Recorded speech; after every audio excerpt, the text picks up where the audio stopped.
사건 사고 소식 알아보겠습니다. 죄 없는 소녀 11명에게요. 끔찍한 일을 저지른 연쇄 성폭행범이 있습니다. 김근식입니다. 다음 달이면 감옥을 나오게 됩니다. 15년형을 받고 나오는 건데도 50대입니다. 변호사님, 근데 지금 이 형량을 보면 당시에 25년형까지도 가능했다는데 15년형밖에 받지 않고 나온다. 뭐 이래서 좀 공분을 사고 있습니다. 그렇습니다. 당시에 사실 이 김근식이라는 자가 처음에 전과 19범으로 이미 미성년자 강간죄로 복역하고 출소한 지 16일 만에 또 다시 범행을 저질렀거든요. 네. 그만큼 이제 재범이 가능성이 아주 매우 높은 그런 범죄자라고 할 수 있겠습니다. 그럼에도 4개월 동안 그리고 9세 아동을 포함해서 미성년자 총 11명에게 또 다른 범죄를 저질렀는데 모두 다 누범 기간이었습니다. 충분히 가중할 수 있었음에도 왜 가중이 되지 않았는지에 대해서는 지금도 많은 아쉬움으로 남긴 합니다. 네, 지금 이제 법무부는 김 씨가 나오면 전담 보호관찰관 배치하고 24시간 집중 관리 감독하겠다라고 하지만요. 신상 정보 공개는 5년밖에 안 됩니다. 차장님, 지금은 10년까지도 가능한데 왜 절반의 기간만 안 되는 겁니까?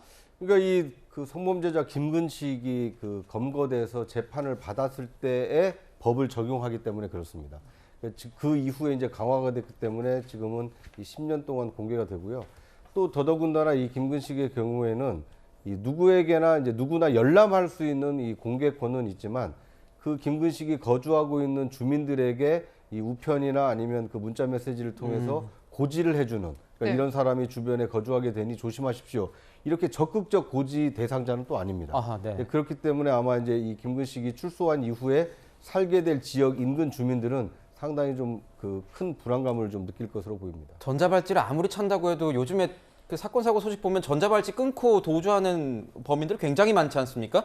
지금 보면은 신상 정보 공개 뭐 이런 사각지대 굉장히 너무 넓어집은 것만 같은데 소장님께서 보시기에는 어떠세요? 그러니까 여기 관리가 잘 안 될 경우에 우리가 볼 수 있는 피해가 너무 커요. 이 사람이 사실상 범행의 대상으로 했던 사람들이 굉장히 어린 소녀들이거든요. 이거는 인생 전체를 막 훼손하고 진짜 망치는 그런 일들이기 때문에 우리가 어떤 경우든 국가가 존재한다면 이런 부분에서 역할을 하지 않는다 그러면 누가 국가를 믿고 따르겠습니까? 그래서 이런 부분에 관해서는 입법부도 더 강력한 조치들을 좀 만들어내고 어떻게 하든 이 사람이 사실상 다시 재범할 수 없는 그런 상황을 만들어 놓지 않으면 안 되겠다. 왜냐하면 지금까지 계속 재범이 반복되었기 때문에 여기에 대한 우려가 더 클 수밖에 없는 것이고요. 그래서 고지하는 문제라든가 뭐 이런 것들을 실질적으로 가능한 방안을 다 찾아봐야 될 것이다. 이렇게 봅니다. 네, 그리고요. 21년 만에 용의자를 체포해서 화제인 이 대전 국민은행 권총 강도살인 사건 주범인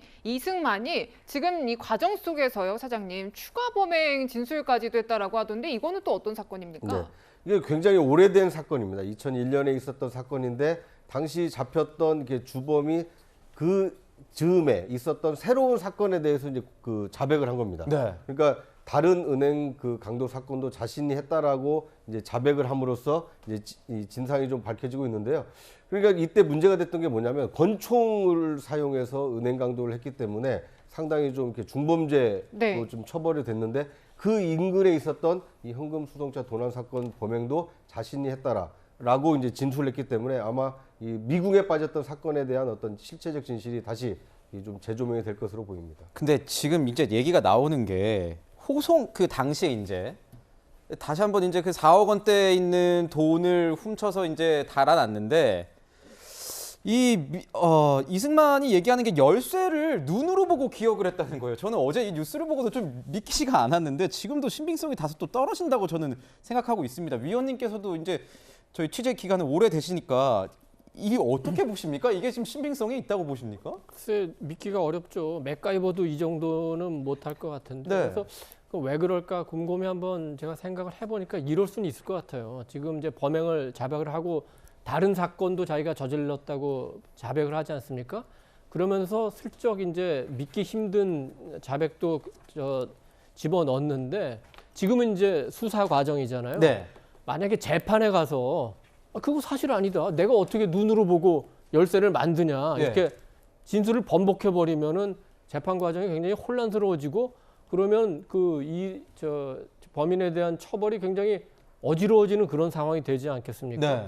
그래서 약간 재판을 염두에 두고 그 재판을 좀 무산시켜서 그 처벌을 좀 그 회피하려는 그런 하나의 약간 법적인 꼼수가 아닌가 그렇게 볼 수도 있겠습니다. 네, 지금 이승만이 진술한 또 다른 범죄는 이제 진술의 신빙성이 좀 떨어지지 않냐라는 분석들 나오고 있고요. 변호사님, 이거 말고도 뭐 또 다른 범죄까지 추측해볼 수 있지 않겠느냐라는 얘기들 나오던데요. 그래서 암수 범죄 있잖아요. 그런 것들도 더 있지 않겠냐. 사실 총기 뭐 버렸다고 하는데 야산에서 그 총기가 굉장히 그 부수시기가 힘들다면서요. 그렇습니다. 이승만의 주장에 따르면 그 당시에 사용했던 그 권총을 부셔서 어디다 뭐 버렸다 뭐 이렇게 얘기를 하는데요. 사실 그 권총이 너무 단단하기 때문에 잘 부술 수 있는지에 대해서도 진술이 좀 신빙성이 없다는 얘기들이 많이 나옵니다. 그만큼 21년 전에 범죄가 잡힌 것이고 당시에 권총을 사용해서 그 직원을 살해하고 돈을 뺏어갈 정도의 대담한 범죄였다면 21년 동안 나머지 여죄가 있을 것도 충분히 좀 우려되는 지점입니다. 그 부분도 경찰에서는 당연히 열심히 수사를 해야 될 것 같습니다. 네, 저희가 마지막 순서로 사건 사고 소식 전해드렸고요.